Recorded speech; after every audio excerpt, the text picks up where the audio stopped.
The hum of the drone was my escape. Every Saturday morning, I'd take it out, let it soar over the misty hills around our home in Issaquah, just east of Seattle. The Pacific Northwest has a way of making you feel small. Those endless evergreens, the fog rolling off Lake Sammamish, the jagged silhouette of the Cascades. I'd sit on our back porch, coffee in hand, guiding the drone's camera to capture it all. It was my ritual, my way of finding peace in a marriage that, if I'm honest, had started to feel like a routine.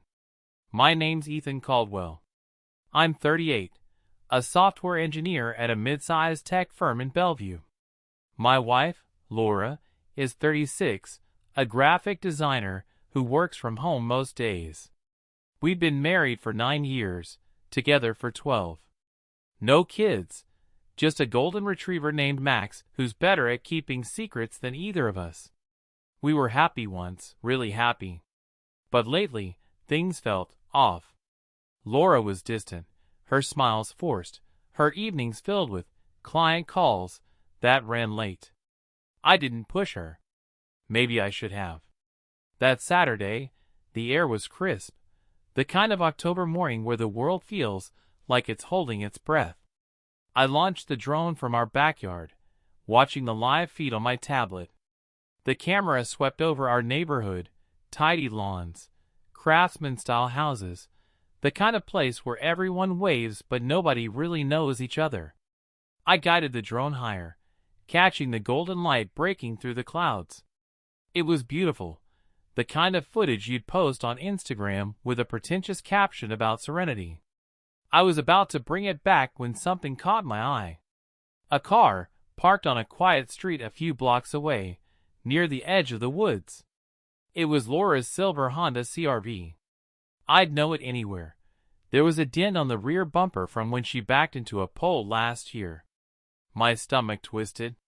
She'd told me she was at a coffee shop in downtown Issaquah, working on a logo for a new client. Why was her car here, tucked away on a dead-end road? I zoomed in, my hand shaking on the controls. The drone hovered lower, the camera picking up details. The car was empty, but next to it was a house I didn't recognize. A modern split level with big windows, the kind of place that screamed new money. I didn't know anyone who lived there. My mind raced. Maybe she was visiting a friend. Maybe it was a client's house. Maybe. The front door of the house opened. Laura stepped out, her auburn hair catching the sunlight. She was laughing, her head tilted back in a way I hadn't seen in years. And then I saw him. A man, tall, broad-shouldered, with dark hair and a beard. He put his arm around her waist, and she leaned into him. My drone was still recording, capturing every second of the moment my world started to crack. I sat there, frozen, the tablet trembling in my hands. The coffee in my mug had gone cold. Max nudged my leg, whining softly, but I couldn't move. I couldn't breathe. The footage looped in my mind, her laugh, his arm, the way she looked at him like she used to look at me. I wanted to fly the drone into the ground, to smash it, to pretend I hadn't seen it. But the sky doesn't lie. And neither did the evidence staring back at me from the screen. I don't know how long I sat there, staring at the tablet. The drone's battery warning beeped, snapping me out of my daze. I guided it back to the yard, my hands moving on autopilot. The footage was saved automatically to the cloud, a cruel little gift I couldn't unsee. Laura's laugh, that stranger's arm around her, it was burned into my brain. Max, our retriever, pawed at my knee, sensing something was wrong. I scratched his ears, but it felt like betraying him too, pretending everything was fine. Laura wasn't home. She'd left that morning, her usual breezy, back by lunch, as she grabbed her laptop bag. I'd believed her. Why wouldn't I? We'd built a life together, our cozy Issaquah house, our weekend hikes, our quiet nights with takeout and Netflix. Sure, things had cooled off lately, but I chalked it up to stress, to her freelance deadlines, to the grind of 9 years married. I never thought she'd. I stopped myself. I didn't even know what I was thinking. Was this an affair? A fling? A mistake? I needed to know more before I lost my mind. I grabbed my laptop and opened the drone's cloud storage. The footage was still there, crystal clear. I paused on the frame of them outside that house. The man's face was sharp in the sunlight, mid-30s, maybe, with a trimmed beard and a flannel shirt, like half the guys in the Pacific Northwest. I didn't recognize him. Not a coworker, not a neighbor, not anyone from our circle. I zoomed in on Laura. Her eyes sparkled, her smile wide and unguarded. It was the kind of look she used to give me when we were dating, sneaking kisses in the rain on Pike Place Market. My chest tightened. I wanted to scream, to throw the laptop across the room, but instead, I hit play. The footage rolled on. They walked to her car, his hand lingering on her back. She didn't pull away. They talked for a minute, then she drove off. The man went back inside. I checked the timestamp, 10:47 a.m. It was 11:30 now. She'd be home soon, acting like nothing happened. I couldn't confront her, not yet. I needed more. Who was he? How long had this been going on? I opened Google Maps and pinpointed the street from the footage, Maplewood Lane, a quiet cul-de-sac 5 blocks away. I didn't know anyone there, but I could find out. I grabbed my phone and texted Laura. "Hey, you still at the coffee shop? Want me to grab you anything?" My thumb hovered over the send button. It felt like a trap, but I needed to see how she'd play it. I hit send. A minute later, her reply came. "Still here, just wrapping up. I'm good, thanks. Home soon." No emojis, no warmth. Just words. Lies. I stood up, pacing the living room. Max followed, his tags jingling. The house felt too small, the walls closing in. I needed to move, to do something. I grabbed my keys and headed for the car. Maplewood Lane wasn't far. I could drive by, see the house, maybe see him. My heart pounded as I pulled out of the driveway, the drone's footage looping in my mind. I wasn't ready for answers, but I couldn't sit still with the weight of knowing. The drive to Maplewood Lane felt like a dream I couldn't wake from. The streets of Issaquah blurred past, tidy lawns, kids on bikes, the kind of normalcy that used to feel comforting. Now it mocked me. My hands gripped the steering wheel, knuckles white, as I turned onto the cul-de-sac. The house from the drone footage loomed ahead, its big windows glinting in the October light. It was modern, all sharp angles and glass, out of place among the older homes nearby. I slowed my car, trying to look casual, like I belonged. I'd parked a few houses down, my heart hammering. What was I even doing? I wasn't a detective. I was Ethan Caldwell, the guy who coded software and forgot to take out the recycling half the time. But the image of Laura with that man burned in my mind, pushing me forward. I scanned the house. No cars in the driveway, no movement inside. The silver Honda was gone. Laura was probably halfway home by now, ready to smile and lie to my face. I pulled out my phone and opened the drone app, replaying the footage.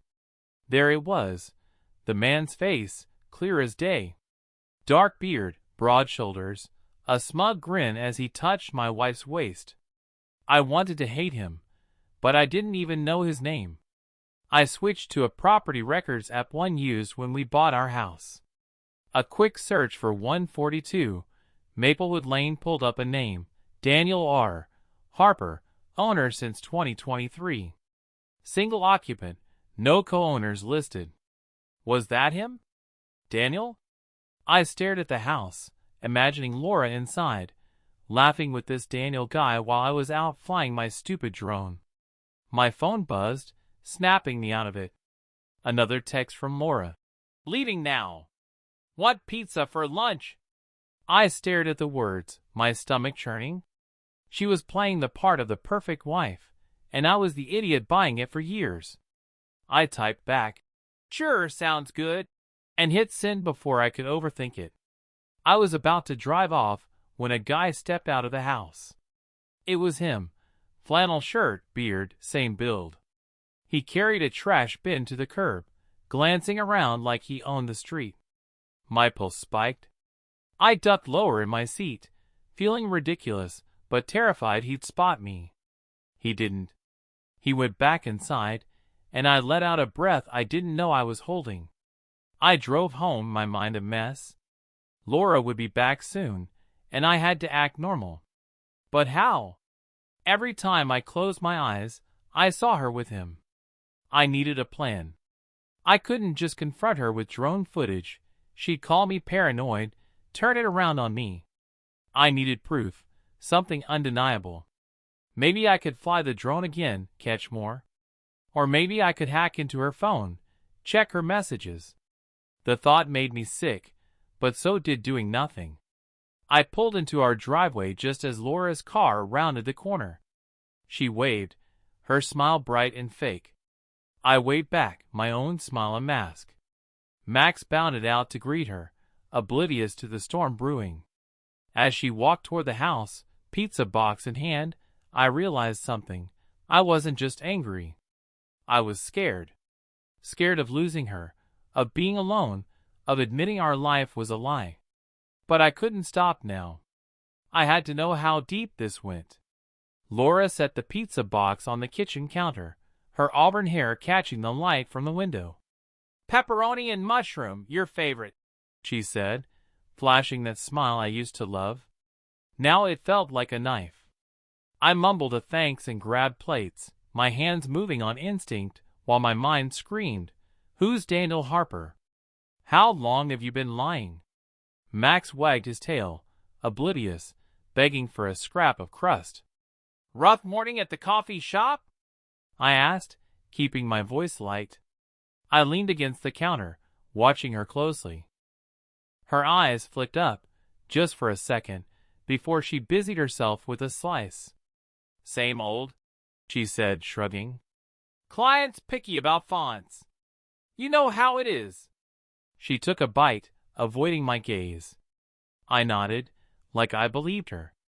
Like I hadn't seen her car on Maplewood Lane, hadn't watched her laugh with another man while my drone hovered overhead.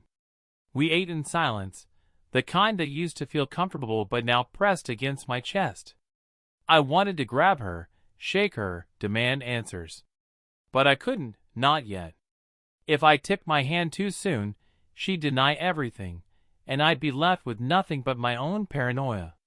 I needed more evidence, something solid. The drone footage was a start, but it wasn't enough. I needed to know how deep this went, how long it had been going on. After lunch, Laura disappeared into her home office, saying she had a deadline. I retreated to the garage, where I kept my drone gear. The space smelled of motor oil and pine, a refuge from the tension in the house. I plugged the drone's memory card into my laptop and backed up the footage, just in case. Then I started digging. I searched Daniel Harper on LinkedIn, filtering for Seattle. A profile popped up, Daniel R. Harper, 35, real estate agent, based in Issaquah.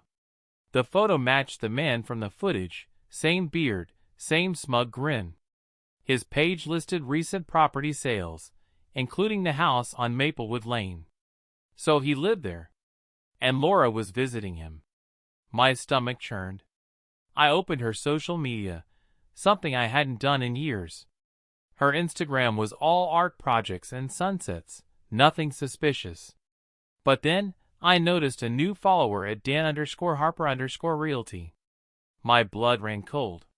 He'd followed her 2 months ago. I clicked his profile. Photos of open houses, a shiny SUV, him shaking hands with clients. Nothing about Laura, but why would there be? They weren't stupid. I heard the office door open and quickly closed the laptop. Laura poked her head in. "I'm running to the store for milk." Need anything? Her voice was casual, but her eyes searched mine, like she was testing me. Nah, I'm good, I said, forcing a smile. She nodded and left. I waited until her car pulled out, then grabbed my keys. I wasn't going to the store. I was going back to Maplewood Lane. If she was meeting him again, I'd catch her. And if she wasn't, I'd fly the drone tonight, scope out his house, get more footage. I didn't know what I'd do with it yet, but I couldn't stop now. The truth was out there, and I was done playing the fool. The sun was dipping low, painting the Issaquah hills in shades of amber and gray. I sat in my car, parked a block from Maplewood Lane, my drone in its case on the passenger seat. Laura had texted 10 minutes ago. Store's crowded, might be a bit. I didn't buy it. Her trips to the store were starting to feel like cover stories, and I wasn't about to sit at home while she slipped off to see Daniel Harper. The name alone made my jaw clench. I'd driven by his house again, but her car wasn't there. No lights in the windows either, just that sleek, modern split level mocking me with its silence. I could have knocked on his door, demanded answers, but what would I say? Hey, you sleeping with my wife? I'd look like a lunatic. Instead, I decided to wait. If she wasn't here now, maybe she'd show up later. Or maybe I'd catch something else with the drone. I pulled into a wooded lot nearby, hidden from the street. The air was cool, thick with the scent of pine and damp earth. I set up the drone, my fingers steady despite the storm in my chest. The propellers hummed to life, and I guided it up, the tablet screen glowing with a live feed. Dusk was tricky for flying. Low light messed with the camera, but I knew these controls like the back of my hand. I sent the drone toward Maplewood Lane, keeping it high to avoid notice. The house came into view, its big windows dark except for a faint glow in one room. I zoomed in. Movement, someone inside. My heart raced. Was it him? Her? I lowered the drone, risking a closer pass. The figure was Daniel, pacing in what looked like a living room, phone to his ear. No sign of Laura. I recorded anyway, every second a potential clue. He looked agitated, running a hand through his hair. Who was he talking to? Her? I was so focused I almost missed the headlights. A car pulled into the driveway, not Laura's Honda, but a black SUV. A woman stepped out, blonde, maybe 30, carrying a bottle of wine. Daniel opened the door, and they hugged, not a friendly hug, but something closer, intimate. My stomach twisted. Was he cheating on Laura too? Or was this just some other fling? I kept the drone steady, capturing it all. My phone buzzed. Laura again. On my way home. Got ice cream too. I stared at the message, my mind splitting in two. Part of me wanted to believe she was just at the store, that I'd misread everything. But the footage didn't lie. Neither did her fake smiles or late night. Client calls. I guided the drone back, landing it in the lot. My hand shook as I packed it up. Driving home, I felt like a stranger in my own life. Laura would be there soon, all sweetness and lies, and I'd have to play along. But now I had more questions. Who was the blonde? Was Daniel playing Laura, or was she in on it? I needed to dig deeper. Her phone, her emails, anything. The drone had shown me the truth once. It could do it again. But as I pulled into our driveway, Laura's car already there, I realized the truth might break me before I could break it open. I walked into the house, the smell of pizza lingering in the kitchen. Laura was at the sink, rinsing dishes, humming softly like everything was normal. Max sprawled on the floor, tail thumping as I dropped my keys on the counter. Hey, you're back, she said, glancing over her shoulder with that practiced smile. Ice cream's in the freezer. Mint chip, your favorite. Her voice was warm, but it felt like a performance. I nodded, Forcing a grin, my mind replaying the drone footage. Daniel with that blonde, his hand on her waist, just like he'd touched Laura. Good call, I said, grabbing a beer from the fridge to steady my nerves. My heart was still racing from Maplewood Lane, from the questions piling up like storm clouds. Who was the blonde? Was Daniel two-timing Laura, or was this some twisted game they were both playing? I needed to get into Laura's phone, her emails, something concrete. The drone had given me a glimpse, but it wasn't enough to confront her. Not yet. We sat on the couch, some true crime show droning on the TV. Laura curled up with a glass of wine, her feet tucked under her. I watched her out of the corner of my eye, searching for cracks in her facade. A nervous glance, a fidget, anything. But she was good. Too good. Long day? I asked, keeping my tone casual. She sighed, swirling her wine. Yeah, clients are killing me. This logo's been a nightmare. She laughed, but it didn't reach her eyes. I wanted to call her out, ask why her car was on Maplewood Lane, why she was with Daniel Harper. Instead, I sipped my beer and nodded, playing the part of the clueless husband. When she went to bed, I stayed up, claiming I had work to finish.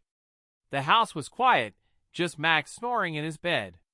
I grabbed Laura's laptop from the coffee table. She'd left it unlocked, a rare slip. My hand shook as I opened her email. Nothing obvious at first, just work stuff and spam. Then I saw it, an email from D. Harper. Dated 3 weeks ago, subject line. Lunch? The message was short. Same place Thursday? Miss you. My stomach dropped. I scrolled through her inbox, finding more, brief, vague, but loaded with subtext. Can't wait to see you. Last night was amazing. I felt sick. I checked her calendar. Client lunch was marked every Thursday for the past 2 months, always at noon. Tomorrow was Thursday. I could follow her, use the drone, catch them in the act. But the blonde from tonight nodded me. Was Laura just a fling for Daniel, or was she in deeper? I closed the laptop, my head pounding. I couldn't sleep, not with her upstairs, dreaming like nothing was wrong. I grabbed my drone gear and stepped onto the back porch. The night was cool, the stars hidden by clouds. I wanted to fly to escape, but I couldn't risk it, not with neighbors who might notice. Instead, I sat in the dark, Max at my feet, planning my next move. Tomorrow, I'd follow her. I'd get answers, no matter how much they hurt. The cracks in our marriage were spreading, and I was done pretending I couldn't see them. Thursday morning dawned gray and heavy, the kind of Seattle drizzle that seeps into your bones. I woke up early, my eyes gritty from a sleepless night. Laura was already in the kitchen, brewing coffee, her hair pulled back in a messy bun. Morning, she said, handing me a mug. Her smile was soft, almost convincing, but I knew better now. Those emails from D. Harper were seared into my mind. Miss you. Last night was amazing. I mumbled a thanks and sipped the coffee, bitter on my tongue. You're quiet today, she said, leaning against the counter. Her eyes searched mine, like she was fishing for something. I shrugged, forcing a half smile. Just tired. Big project at work. She nodded, satisfied, and started talking about her day, another client meeting. At noon. My pulse quickened. That was my window. After she left for her coffee shop, I called in sick to work. My boss didn't question it. I never took days off. I grabbed my drone case and a baseball cap, pulling it low over my eyes. The plan was simple. Follow Laura, confirm she was meeting Daniel, and get more footage. I wasn't sure what I'd do after that, confront her, leave, or just keep digging, but I couldn't sit still anymore. I drove to downtown Issaquah, parking a block from the coffee shop she claimed to be at. Her silver Honda was there, right outside. I waited, slouched in my seat, my tablet ready to launch the drone if needed. At 11:55, she walked out, laptop bag over her shoulder, and got into her car. I followed at a distance, my heart pounding as she turned not toward Maplewood Lane, but toward I-90, heading west toward Seattle. The drizzle thickened, wipers thumping rhythmically. I kept two cars between us, like some amateur sleuth from a bad movie. She exited near Lake Washington, pulling into a small parking lot by a bistro called the Rusty Pelican. I parked across the street, watching as she stepped out, umbrella in hand. Then I saw him, Daniel Harper, striding toward her, all confidence and flannel. They hugged too long, too close, before ducking inside. I wanted to storm in, make a scene, but I held back. Instead, I launched the drone from my car, guiding it low over the lot. The camera caught them through the bistro's window, sitting close, her hand on his, laughing. My chest tightened. I recorded every second, the drone's hum drowned out by the rain. But then I noticed something. A black SUV in the lot, the same one from last night. The blonde woman wasn't there, but the coincidence chilled me. Laura and Daniel left after an hour, parting with a kiss that made my stomach lurch. She drove home. He got into the SUV. I followed her, the drone back in its case, my mind racing. Was the blonde connected? Was Daniel playing multiple women, or was Laura in on something bigger? I needed her phone, her messages, anything to make sense of this. As I pulled into our driveway, Laura already inside, I knew tonight I'd cross a line. I wasn't just a husband anymore, I was a man chasing ghosts. The rain had stopped, leaving the air damp and heavy as I stepped into our Issaquah house. Laura was on the couch, scrolling through her phone, Max curled up beside her. "Hey, you're home early," she said, looking up with that disarming smile. I nodded, muttering something about a light day, my voice flat. The drone footage from the Rusty Pelican burned in my mind, her hand on Daniel's, that kiss in the parking lot. I couldn't look at her without seeing it. "Everything okay?" she asked, tilting her head. Her tone was gentle, but it felt like a test. I shrugged, grabbing a water from the fridge to avoid her eyes. "Yeah, just tired." She didn't push, just went back to her phone. I wondered if she was texting him, planning their next lunch. The thought made my skin crawl. I waited until she went to shower, the sound of running water a brief reprieve. Her phone sat on the coffee table, screen dark. I'd never snooped before, never had to, but the emails from D. Harper and the drone footage had changed everything. I picked it up, heart pounding. Her passcode was our anniversary, 0916. It still worked. I opened her messages, scrolling past mundane chats with friends and co-workers. Then I saw it, a thread with Dan. No last name, just a heart emoji. The texts were a gut punch. "Missed you today." He'd written an hour ago. Her reply, "You too. Tomorrow?" I scrolled up, days of messages unfolding, flirty, intimate, plans for meetups disguised as work. My hand shook as I screenshot everything, emailing them to myself from her account. I deleted the email from her sent folder, covering my tracks. The shower stopped. I locked her phone and set it down, my pulse racing. She came out, towel around her hair, oblivious. "You sure you're okay?" she asked again, sitting beside me. I nodded, my throat tight. I wanted to scream, to shove the screenshots in her face, but I needed more. The blonde in the black SUV nagged at me. Was she part of this? A friend? Another lover? I couldn't shake the feeling this was bigger than a simple affair. That night, I lay awake, Laura's steady breathing beside me a cruel contrast to my racing thoughts. I slipped out of bed, grabbing my laptop from the garage. In the dim light, I searched for the blonde. Daniel's LinkedIn had a connection. Sarah Klein, a real estate agent at his firm. Her profile photo matched the woman from Maplewood Lane. Were they colleagues? Or was she another piece of his game? I cross-checked her social media. Nothing linked her to Laura, but she'd liked several of Daniel's posts. It wasn't proof, but it was something. I planned my next move. Another drone flight tomorrow, targeting Daniel's house. If Laura was meeting him, I'd catch them. If Sarah showed up, I'd have more to work with. I was crossing lines now, spying, lying, breaking trust, but Laura had crossed them first. As I crawled back into bed, the weight of my secrets pressed down.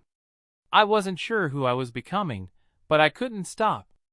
The truth was close, and I'd tear our life apart to find it. Friday morning broke with a fog so thick it clung to the Issaquah hills like a shroud. I barely slept, my dreams haunted by Laura's smile and Daniel's smug face. Her phone was locked now. She'd changed the passcode sometime after her shower. That small act felt like a confession, proof she suspected I was onto her.